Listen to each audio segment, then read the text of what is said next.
So this is the key takeaway post for my episode titled Karaoke in Confidence with Chan Wanapop. In this episode, I'm going to dedicate it a little bit more toward why I chose to include karaoke in my podcast. Why do I think it's important? And I really want to emphasize that because I think when you understand its value, that would make you want to do it more and to understand how you can incorporate it in your life in a way that's makes some sense, right? You don't have to now become a professional singer, but I intentionally use the words karaoke because it's a little bit more of a recreational sense, just the fact that you can use singing as a good tool to preserve your physical health. So to start off with, we'll talk about what are the main muscles that are used when you sing and how do they impact all types of movement. There's two big things to think about. You have your diaphragm that helps you to breathe, and you have your deep core muscles that help you to breathe as well.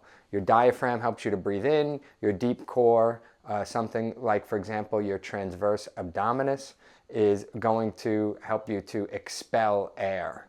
Another little thing to clarify, your rectus abdominis, right? When you're thinking about washboard abs, think about your abs has different layers. There's kind of like the outer layer, which is going to help you to contract, do things like a crunch, for example. But when we're talking about that inner layer, the deep core layer, it's used a little bit more for breathing and stabilization, right? So things like posture and being able to expel air and things in that fashion. So your core is made up of more than just an outer layer. There's also an inner layer that has different functions. Why are those functions so important? There's an organization called Postural Restoration Institute, and they talk about several things, but one of the key things that they discuss is that people that have poor movement, it tends to come back to the ability of using your diaphragm and your deep core muscles in a way that they're intended to be used. And the reason being is because it's your core and everything else kind of stems out from it. And I'll give you an example so this can make a little bit more sense. Let's say you don't use your diaphragm to breathe in. When you use things such as secondary muscles like your traps or things like that to breathe in, you're compensating. You're not using what you should be using to breathe. And once you now do that, it kind of just sets off this chain of reaction. It impacts the shape of your rib cage. It'll impact the shape of your pelvis. And the shape of your rib cage and your pelvis, think your arm is connected to your rib cage. So if your rib cage is shifted a certain way, then it's going to impact how your arms are moving. Same thing with the pelvis. If your pelvis is shifted or moved or shaped a different way, it's going to impact the way that your legs move, right? So all types of movement, your core, your pelvis, your rib cage, right? When we're talking about those bones there, and if you're talking about the muscles that pull on those things, your intercostals that are the muscles around your rib cage, the shape of your core and what is going on with your core is directly impacting how you move in other places. Another little thing to think about is it's almost as if your body's always on when you're using these secondary muscles. And the reason being is because let's say you're aerobic, right? I'm going for a distance run and I'm starting to go and it's a nice light run and I'm in an aerobic state where I can breathe pretty comfortably. There's a point when I start going hard. Let's say I pick up the speed, I run super fast, I start sucking wind, meaning, right, like I'm out of breath. That's when my body will use those secondary muscles to help me really get air in. So pretty much when I'm calm, I should be using my diaphragm and my deep abs to be able to breathe in and breathe out. But as intensity increases, you're going to use these secondary muscles to really pull apart that rib cage, because when the rib cage expands, the air can fall in to really kind of get more air in. But if I'm using my traps when I'm aerobic, right, or that now means I'm not aerobic, maybe, right, but it's sending a signal to my body that I'm in a high intensity state. So if I'm sitting here right now completely relaxed, but I'm not using my diaphragm to breathe, and I'm using my traps to be able to kind of expand my rib cage, because your body's going to breathe no matter what. It's going to figure out a way to breathe. And if it uses some of these secondary means, it now is almost telling your body as if you're anaerobic always, right? And that's when like these people who walk around kind of super stiff and super rigid, and they're kind of like, you know, they just can't even relax even when, you know, you're just hanging out and sitting on the couch. And your ability to be flexible is super important. You need to be able to be intense, but you need to also be able to relax. That ability to switch back and forth is like everything. So some individuals are pretty much just on all the time. And so one of the best ways to be able to relax and actually recover, you need to be able to use your diaphragm to breathe and get some of these secondary muscles to relax and turn off. And you'll notice that people who tend to breathe well also tend to be good movers, because those muscles shape the structure of the rib cage and the pelvis, which shape the way that other limbs and things can move, right? So I know that was a long way, but it's important for people to understand how important it is to be able to breathe well. Because, you know, we often just say, breathe well for the sake of mindfulness and inner peace type of thing, which there's value in that too. But I'm trying to sell this to you that it's way more deep than just that. It's not just about being a little more peaceful. And if you're somebody who's kind of like super rigid and on all the time anyway, the idea of just being super peaceful might not appeal to you, because you're like, who needs that, right? Well, I'm telling you, these are the reasons that you need it, because you're gonna, when you are always on and you use those same muscles constantly, you're going to wear out and you're going to burn out. If you never recover from your last workout, you can't go as hard again. If you want to be hard and you want to go hard, you need to be able to recover in between your workouts, which means you need to be able to use your diaphragm. You need to be able to breathe well. And so I'm trying to make sure people really understand what I'm talking about here. So with that being said, diaphragmatic breathing, which means breathing with your diaphragm, and exercises that get you to be able to do that are going to be good for you, right? If you do a simple exercise such as, Posture Restoration Institute, they have a whole list of breathing exercises you could do on their website for free. Check it out. You go to, I don't know the exact website offhand, but Postural Restoration Institute. On their website, it says PRI Living. And so, like, for example, breathing, walking, sitting, there'll be these different boxes. Look for the breathing one. And there's a list of exercises they give you for free. Check them out. You can do them. One simple thing that they say is you should exhale twice as long as you inhale. And why is that the case? Because when you exhale, you're going to use that transverse abdominis and some of those other muscles. I'm just mentioning that one for now, but some of those deep core muscles to expel the air. And the more you push in, the more you empty something, the easier it is going to be to use or kind of like fill it back in. So there's more of a chance for you to use your diaphragm when you fully expel all the air. So breathe out twice as long, breathe out maybe all the way to the end. I'll show you an example of how to do that now. And then relax and, breathe in.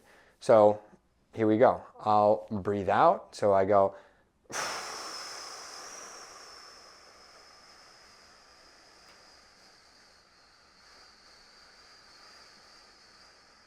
Till I got nothing left.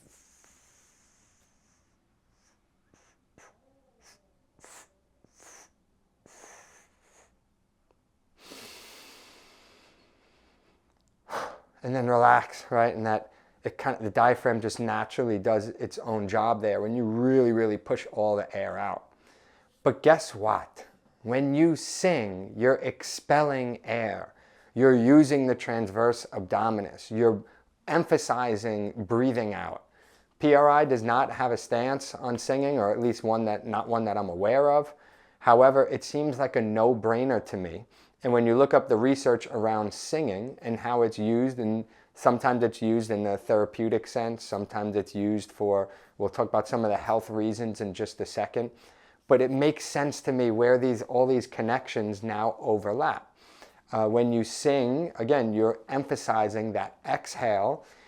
You're becoming better at using your deep core and your diaphragm rather than using your traps or something else to be able to breathe. And so singing is a wonderful tool to be able to train your diaphragm and your deep core in a fun way. Something else I like to do is I like to do it when I'm driving. So, I think about I'm always saying, how do I make this stuff a way of life? Like, a workout shouldn't be just something you visit for 60 minutes and then that's it. It needs to be something that you're just doing all day on the regular.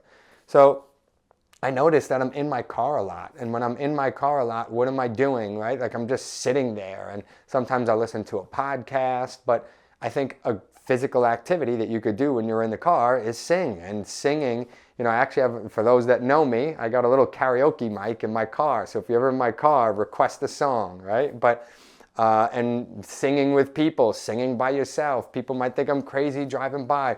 But guess what? Eventually all this stuff becomes a norm.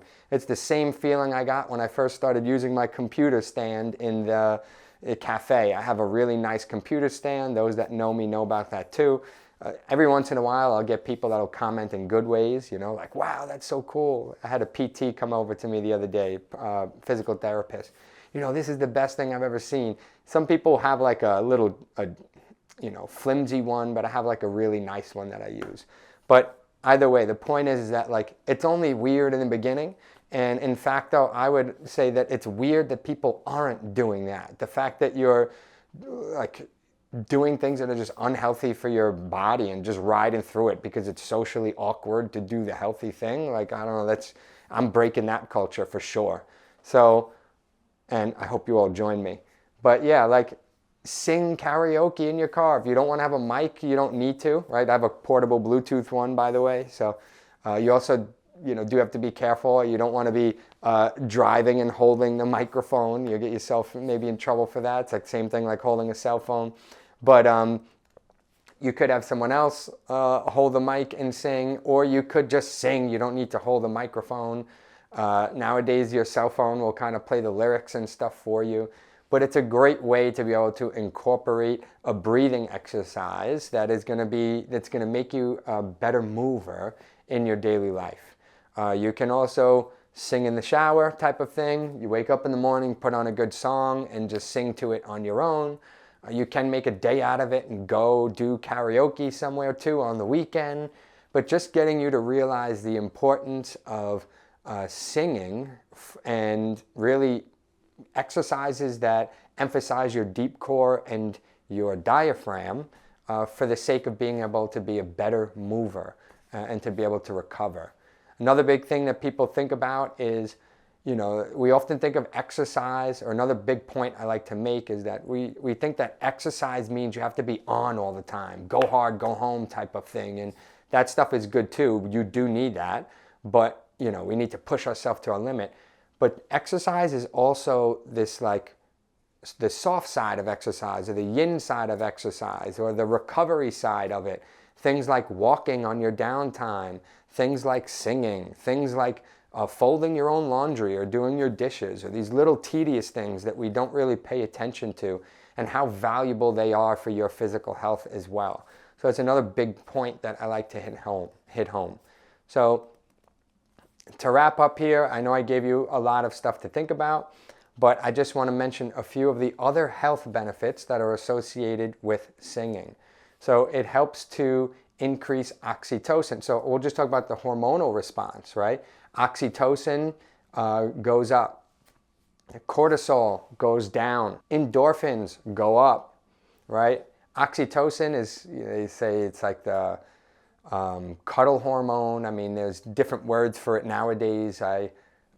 Robert Sapolsky is, the book called Behave by Robert Sapolsky. I won't go too far into that because it's not the point of this. just know that there's other ways to think about oxytocin, but it usually makes you feel connected to people. So if you're suffering from depression or anxiety or some of these other things, like singing is going to be a great tool for you. That decrease in cortisol. Cortisol is when you're stressed, right? And you need to be able to calm down. So singing is helping you to relieve stress. Endorphins. Endorphins are like almost like if you took a drug of some sort, right? You're gonna feel euphoric. You're gonna feel good. So that's just some hormonal things. There's also your immune response. There's some research that supports that singing helps your immune system. It even helps potentially with some neurological disorders. There's research around singing and helping Parkinson's disease. There's things around elderly people and being able to swallow. So we're learning more about it. We don't know everything about how singing impacts these things, but just knowing that it's being explored as topics for therapy in neurological disorders. How could I forget also? It increases vagal tone. And your vagus nerve is the nerve that goes, it's the biggest nerve that goes from your brain to your other organs like your heart, and it helps to increase your parasympathetic nervous system, which means it gets you to relax. It's the rest and digest. It's the thing that makes your heart rate go down. If I just had a crazy thing that happened to me, oh my God, my heart is racing fast, vagal tone will be able to, the vagus nerve is going to be able to get your heart rate to kind of like slow down again and calm back down. So singing helps with vagal tone as well. You know, there's no doubt that it's going to be good for your health. There's no doubt that it's good for your physical health and being a better mover. And I think singing is a great tool to incorporate in your daily life.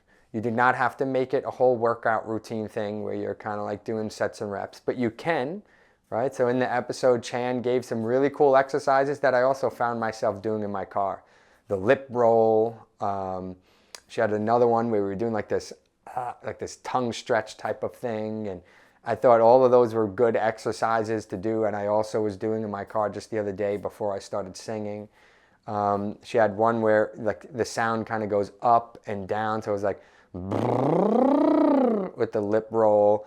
And it actually got me to realize the areas in my voice where I have like weakness to some degree, you know, I don't know. It was cool because I was training the whole spectrum. So there are exercises you can do. I'm not necessarily saying though that you have to make this a part of your structured, routine when you go to the gym, but you could. But what I'm really, really advocating for is just doing this stuff on the regular. You should have some type of breathing exercises that you incorporate in your life. Singing is just another one of those in your tool bag, and it's fun. So check out the episode with Chan. There's a lot of other good gems in there. I hope you appreciated this one, and I'll catch you all soon.